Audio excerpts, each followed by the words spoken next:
Horas madihita saluhut nama nami dohotina nami ruas na hinaholongan ni bagasan Kristus Yesus Tuhatai asa tapukama niro hamadihamu dohot dame sian debata amata dohot sian anakna Tuhan Yesus Kristus. Amin. Terupuk dihita di manogot niarion hobar tu ayat harian sian almanak taha KBP dieneto sian Evangelium Matius bidu 10 sada ayat 20 sada.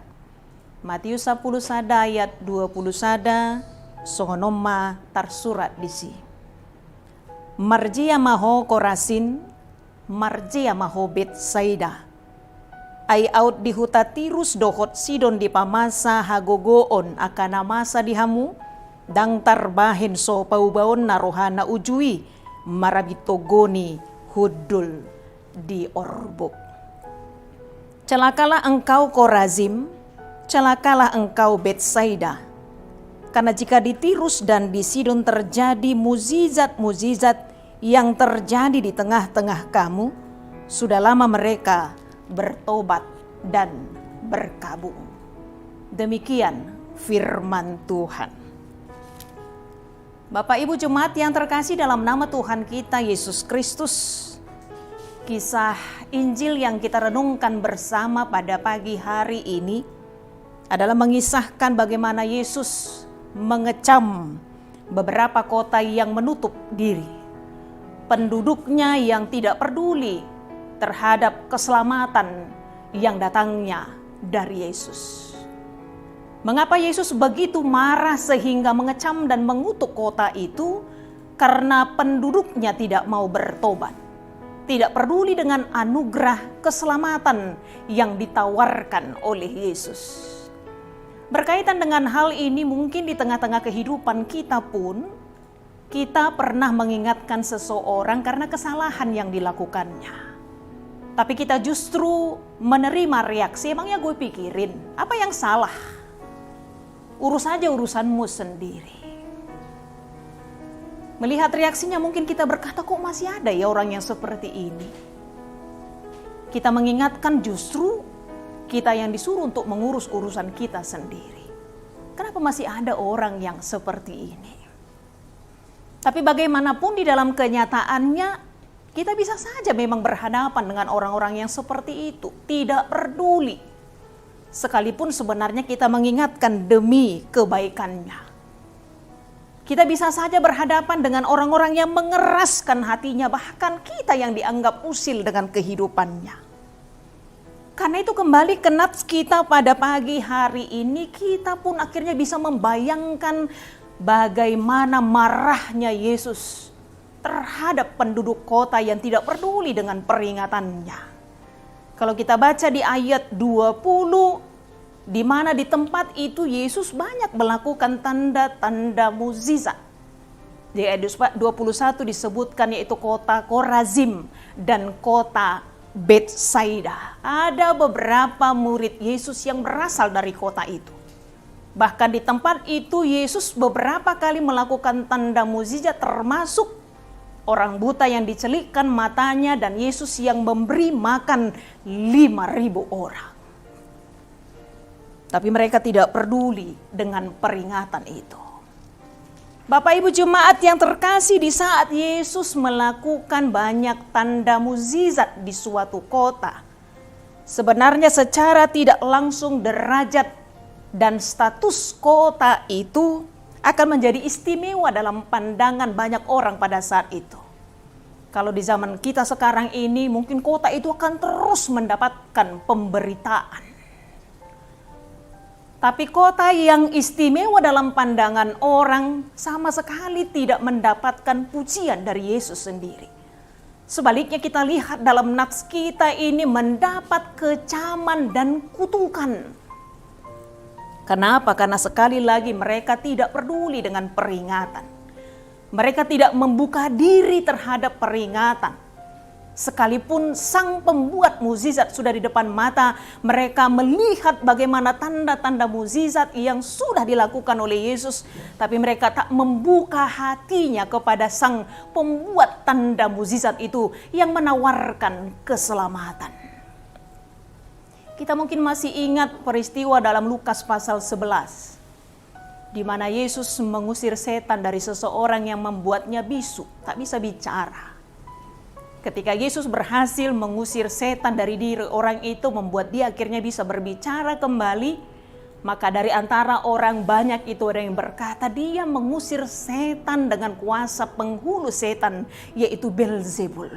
Nyata-nyata Yesus melakukan tanda mukjizat, mengusir setan dari diri seseorang yang membuatnya bisu, akhirnya membuat dia bisa berbicara kembali setelah setan itu keluar dari dirinya. Tapi orang banyak itu justru berkata dia mengusir setan dengan kekuatan penghulu setan, yaitu Beelzebul.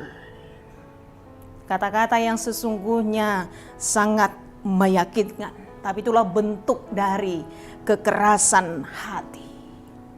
Sama seperti penduduk Korazim dan Betsaida yang mengeraskan hatinya, yang terlalu bangga dengan dirinya. Karena Korazim dan Betsaida punya penduduk yang padat, dan ini salah satu kota yang kaya pada saat itu. Tapi kekayaan terlalu membuat mereka menjadi bangga diri, sehingga mereka merasa bahwa mereka tak peduli dengan peringatan Yesus. Sementara mereka punya pemikiran yang sama sekali salah. Karena kekayaan tanpa Tuhan tidak ada artinya.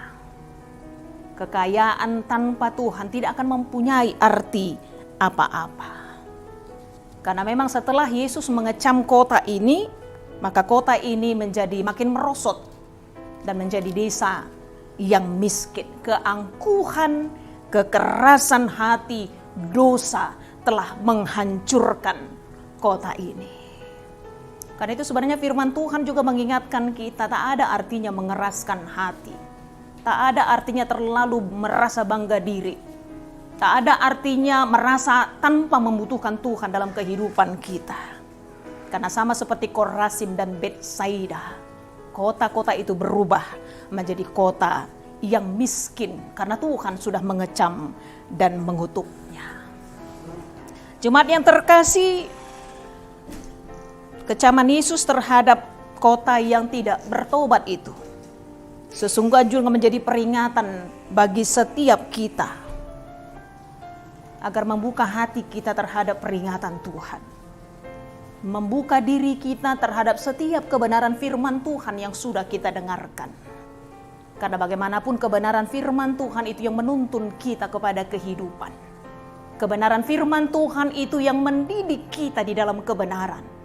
Kebenaran firman Tuhan itu yang menegur kesalahan kita, supaya kita sadar, bertobat, meninggalkan kejahatan kita, hidup di dalam hidup yang baru, hidup yang dituntun oleh kebenaran firman Tuhan.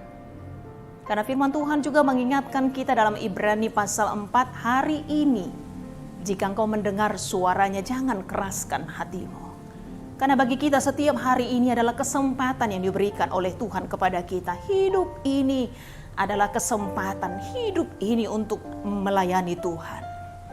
Karena kita tidak tahu apa yang terjadi di dalam kehidupan kita. Tapi bersama Tuhan dan mempercayakan diri kita kepada Tuhan, mendengarkan kebenaran firman Tuhan, itu yang akan membuat hidup kita berarti bagi Tuhan. Dan hidup kita juga pastinya akan menjadi berkat buat sesama kita. Sekali lagi pada hari ini jika engkau mendengarkan suaranya, jangan keraskan hatimu. Tuhan menguatkan dan memampukan. Amin, kita berdoa. Kami bersyukur Bapa di dalam sorga, Bapa yang kami puji dan sembah dalam Kristus Yesus, Tuhan dan Juru Selamat kami yang hidup. Tuhan yang mengasihi dan yang menyelamatkan kami. Tuhan yang senantiasa mengingatkan dan menuntun kami. Terlebih agar kami membuka hati kami atas kebenaran firman-Mu yang setiap saat mengingatkan kami. Seperti firman-Mu pada pagi hari ini yang mengingatkan kami agar kami membuka hati kami, mensyukuri atas setiap anugerah yang sudah Engkau berikan bagi kami. Melalui apa yang kami miliki, membuat kami seharusnya semakin mendekatkan diri kami kepada Tuhan. Kan itu jangan biarkan kami menutup hati kami Tuhan. Biarlah hati kami disirami dengan kebenaran firman-Mu, sehingga hidup kami senantiasa seturut dengan kehendak Tuhan, menjadi kesukaan bagi Tuhan.